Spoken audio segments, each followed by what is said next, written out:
MJ reverb society welcome back guys. Reincarnated scientist with AI system chapter 2 में आपका स्वागत है। एक छोटा सा नोट गाइस, ये जो मैं बना रहा हूँ ना, ये नॉवल है और इसको मैं एज अ ड्राइंग वाइज बना रहा हूँ। मैं अपने हाथों से इसको ड्रॉ करके बनाता हूँ, ब्लूप्रिंट के सहारे, फिर टूल्स का यूज़ करके, जो कि फ्री वाले टूल होते हैं उनका यूज़ करके। ऐसा आपको देखने को मिलता है। इसमें बहुत सारी गलतियाँ होती हैं। मैं कोई बहुत बड़ा स्टूडियो नहीं हूँ, मेरे पास कोई बहुत बड़ी टीम नहीं है, मेरे पास कोई बहुत सारा पैसा नहीं है, 2 जीबी भी रैम नहीं है मेरे फ़ोन के अंदर, उसका यूज़ करके मैं इस चीज़ को बना रहा हूँ। तो प्लीज़ सपोर्ट दिखाइएगा। मैं मानता हूँ इसके अंदर मतलब कंसिस्टेंसी नहीं हो पाती है, कपड़े चेंज हो जाते हैं, कैरेक्टर के चीज़ें चेंज हो जाती है, साइड कैरेक्टर में थोड़ा दिक्कत आती है, लेकिन एक एनवायरनमेंट बनाने के लिए, तुम्हारी इमेजिनेशन को और बेहतर करने के लिए, जिससे तुम और अच्छे से इमेजिन कर पाओ, सीन को इमेजिन करने के लिए मैं अपनी मेहनत से ड्रॉ करके इसको बना रहा हूँ और फ्री टूल का यूज़ करके इसको ड्राइंग डिटेलिंग दे देता हूँ। तो अब ये जो चीज़ देख पा रहे हो, ये बस मैं जैसे-तैसे बना पाता हूँ, इसलिए मैंने इसके ज़्यादा एपिसोड नहीं ला पाता, क्योंकि इसको बनाने के लिए हर एक फ्रेम को मुझे खुद से ड्रॉ करना पड़ता है। तो ये दिक्कत है यार। अब इतनी अच्छी तो मैं क्वालिटी तो मैं नहीं दे सकता, लेकिन इतनी बेकार भी नहीं दूँगा। तो बस यही था, प्लीज़ सपोर्ट दिखाना इस सीरीज़ पर और स्टार्ट करते हैं अपना चैप्टर 2। अब सीन में देखते हैं, जो अपना लेनिन था वो आ जाता है कैरेज के अंदर। वो कहता है ये क्या? लेनिन की आंखें शॉक में वाइडली ओपन हो जाती हैं, जैसे अपने ब्रेन में आई मैकेनिकल वॉइस जब उसने सुनी थी। लेनिन कहता है, क्या ये मेरी प्रीवियस लाइफ वाला ओल्ड असिस्टेंट एआई चिप नहीं है क्या? ये मेरे साथ कैसे रीइंकार्नेटेड हो गया? ये तो बिल्कुल अनसाइंटिफिक चीज़ है। लेनिन को बिल्कुल यकीन नहीं हो रहा था। उसने अपने ब्रेन में बोला। लेनिन कहता है, एआई चिप मेरे माइंड को स्कैन करो और असिस्टेंट सिस्टम की लोकेशन सर्च करो। बीप आवाज़ आई, स्कैन कंप्लीट। होस्ट के माइंड कोई स्ट्रेंज एक्जिस्टेंस नहीं मिला है। बस 1 सेकंड के बाद एआई चिप की मैकेनिकल वॉइस ने रिप्लाई कर दिया था। लेनिन कहता है, अब मेरा पूरा बॉडी स्कैन करो और मेरी बॉडी के स्टैट्स को डिस्प्ले करो। एक और मैकेनिकल साउंड आई, beep, scan complete.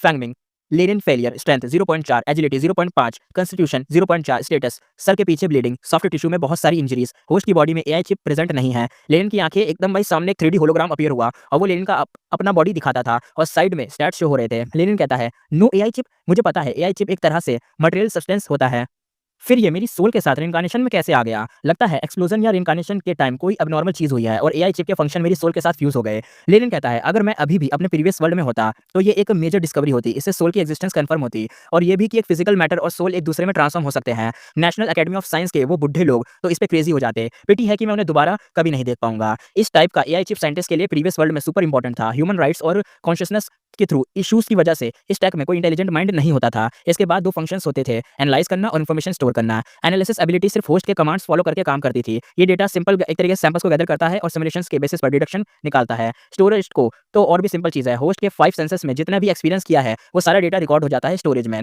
Previous world के कैलकुलेशन के हिसाब से इस एआई चिप की स्टोरेज कैपेसिटी 10,000 ईयर्स के इवेंट्स रिकॉर्ड करने के लिए इनफ थी। लेनिन कहता है, एआई चिप सोल के साथ फ्यूज़ क्यों हुआ? इसको बाद में सोचूंगा जब मेरे पास एबिलिटी और क्वालिफिकेशन होगी, बट इस एआई चिप के साथ मेरे पास इस वर्ल्ड में कुछ रिसोर्स डेफिनेटली हैं। लेनिन के लिप्स कॉर्नर सडनली उठे और एक ब्राइट स्माइल क्रिएट होती हुई और उसे पता था कि इस मिडल एज पीरियड में फ्यूचर टेक का कोई भी एक तरीके से क्रिस्टल कुछ भी तरीके का क्रिस्टल उसके फ्यूचर पाथ को डेफिनेटली एक्स्ट्राऑर्डिनरी बना देगा।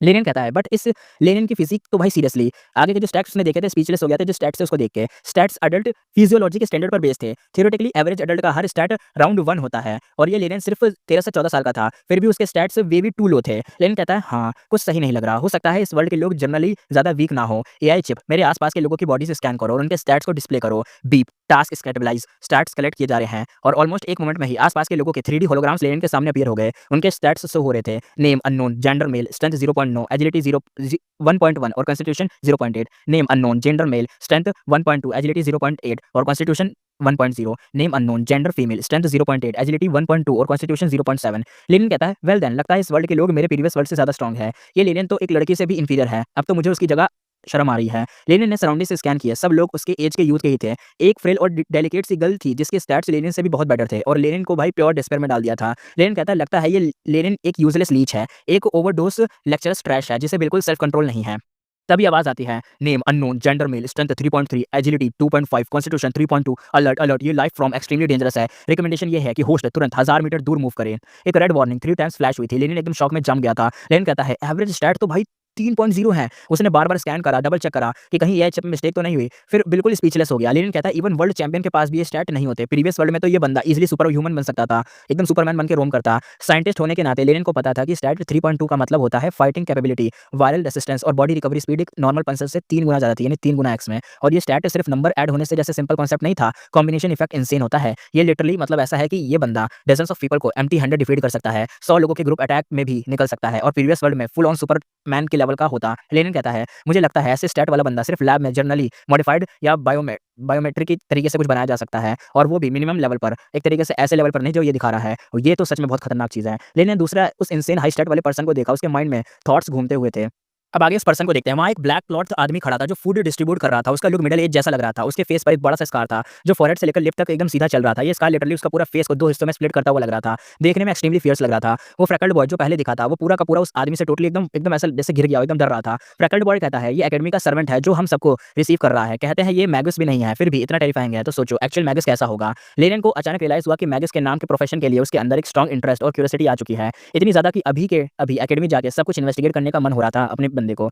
लाइन बहुत शॉर्ट थी, इसलिए जल्दी ही लेनिन का टर्न भी आ गया। ब्लैक लॉर्ड स्कार वाले आदमी ने लेनिन को एक पियर्स व्हाइट ब्रेड और थोड़ा-सा जूस दिया, यानी 1 पीस व्हाइट ब्रेड दिया। फिर बिना कुछ बोले एक इम्पेशेंट एक्सप्रेशन के साथ हाथ हिलाकर उसे आगे भेज दिया। अगर ये प्रीवियस लेनिन होता तो चाहे ये उसका घर नहीं था, फिर भी ये बंदा इस बंदे को बाहर खींचकर 2-4 एक तरीके से मारने की हिम्मत नहीं करता, लेकिन उसका एक्सप्रेशन डेफिनिटली अगली हो जाता और शायद थोड़ा बहुत अजीब लुक भी देता। बट करंटली लेनिन ऑब्वियसली इतना स्टूपिड नहीं था कि वो कुछ यहाँ पे करे एक्ट। अपनी मेमोरीज फॉलो करते हुए वो प्रॉपर्ली बो करते हुए रिस्पेक्ट दिखाता है। लेनिन कहता है, "thank you mister." Black cloth man expressionless ही रहा, बस लेनिन को जाते हुए देख रहा था। पीछे खड़े 2 यूथ आपस में धीरे-धीरे बातें करने लग गए। पहला यूथ यानी पहला यंग बंदा कहता है, "अरे! मुझे नहीं लगता था कि लेनिन बो करता हुआ सच में नोबल जैसा लगेगा।" दूसरा डरा हुआ बंदा अचानक से कहता है, डरा हुआ बंदा कहता है, "हरी अप, मूव फॉरवर्ड।" उसकी आवाज़ इतनी लाउड थी कि 2 बंदे, एक यूथ भाई जो 2 बंदे आपस में बात कर रहे थे, वो ग्राउंड पे गिर गए। लेनिन ने पीछे की बातें इग्नोर करी, वो भी थोड़ा बहुत गिर गया था। उसकी आँखों में सराउंडिंग देखकर बेटर स्माइल आई थी। लेनिन कहता है, "ग्रेट, मैं तो लिटरली एक अनवेलकम्ड पर्सन हूँ यहाँ पर।" जब उसने जॉर्ज की तरफ देखा, जॉर्ज ने तुरंत ही अपना हेड टर्न कर लिया। उसने पीछे से अपने हाथ के 2 सीक्रेट गेस्चर दिखाए अपने लेनिन को। लेनिन कहता है, "हाँ, फाइन। तुमने मुझे मेडिसिन दिया था, इसलिए मैं तुम्हें एक्सपोज़ नहीं करूँगा।" ये बोल के लेनिन एक रिलेटिवली रिमोट जगह ढूँढता हुआ गया।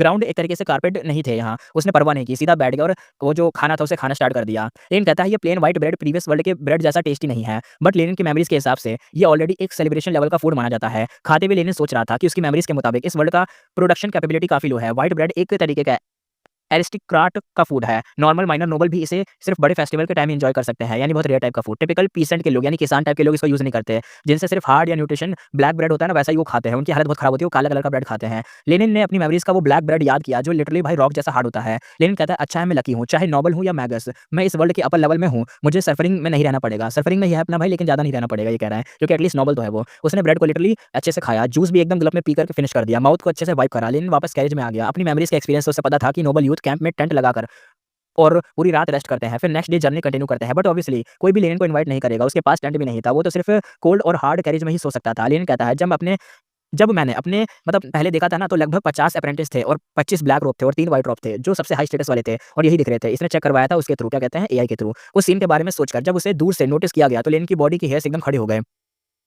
ऊपर से एआई चिप की वार्निंग भी अब यहाँ पे आती है। वो कहता है, "discovered a unknown radiation source, received disturbance from unknown force field, impossible to scan." यानी यहाँ पे कुछ ऐसी चीज़ें थी जिनको स्कैन ही नहीं किया जा सकता। ये सब लेनिन के हर्ट में एक डीप शैडो क्रिएट कर गए। लेनिन कहता है, "लगता है एआई चिप होने के बावजूद मैं इस वर्ल्ड में एक्सट्रीमली वीक हूँ, बट एक्ज़ैक्टली इसी रीज़न की वजह से मुझे मैगिस की स्ट्रेंथ चाहिए।" और लेनिन की आँखों में एक खतरनाक लुक था। लेनिन कहता है, "बेस्ट होगा अगर मैं जल्दी सो जाऊँ, कल फिर से रोड पर निकलना है।" उसने अपना जैकेट उतारा और ग्राउंड पर बिछा दिया ताकि ज़रा कंफर्टेबल सा हो जाए। लेनिन कहता है, "ये जर्नी शुरू होते ही ऑलरेडी 3 मंथ हो चुके हैं, डज़न्स ऑफ किंगडम क्रॉस कर लिए हैं, फिर भी डेस्टिनेशन नहीं आया। ये एशियन ट्रांसफॉर्मेशन कंडीशन सीरियसली क्या चीज़ है?" उसने आँखें बंद की और धीरे-धीरे उसकी डेज़ गायब हुई। कुछ टाइम बाद गैरेज का डोर एकदम से भैंक से खुला, पता नहीं किसी ने लात मार दी हो। लेनिन तुरंत ही बैठ गया। उसकी नोज़ में एक रोज़ लाइक फ्रेग्रेंस भर गया, स्वीट एरोमेटिक और काफ़ी प्लीजिंग था। इस सेंट ने उसकी बॉडी में थोड़ा-सा थ्रोबिंग सा फील क्रिएट करा, साथ ही कुछ पुरानी मेमोरीज़ भी ट्रिगर करी। फीमेल वॉइस आती है यहाँ पे, कहती है, Lenin Lenin are you well?" Voice का टोन प्लीजेंट और फेमिनिन था। तो लेनिन कहता है, "क्या बेसिता? Please come in." लेनिन थोड़ा-सा साइड हुआ। कैरेज में ना फ्रेग्रेंस और ज़्यादा स्ट्रॉन्ग हो गई, जैसे एक ब्यूटीफुल यंग गर्ल अंदर आई। उसकी स्किन फेयर थी और उसने रेड टाइट फिटिंग क्लॉथ पहने हुए थे, जो उसकी खतरनाक कर्व्स को एकदम हाइलाइट कर रहे थे। लेनिन के लिए सबसे अनफॉरगेटेबल चीज़ थी, यानी भूल नहीं सकता इस चीज़ को, उसका प्लैटिनम हेयर और क्रिम्सन जेल लाइक आईज़ थी। उसका ब्यूटीफुल फेस मिलाकर वो एक एक्सोटिक चार्म क्रिएट करती थी।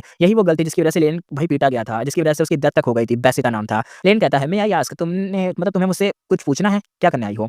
बेचारी गर्ल का डेवलपमेंट काफ़ी अच्छा था। लेनिन के लिए वो काफ़ी एक तरीके से टीचिंग लग रही थी, लेकिन एक दूसरे वर्ल्ड का बंदा होने के नाते और वहाँ एंडलेस ब्यूटीज़ देख चुका था, तो इसके चलते बेसिता लेनिन को बस एक ठीक-ठाक प्रिटी लग रही थी, क्योंकि अब उसके वर्ल्ड में तो भाई बहुत सुंदर-सुंदर लोग होते हैं।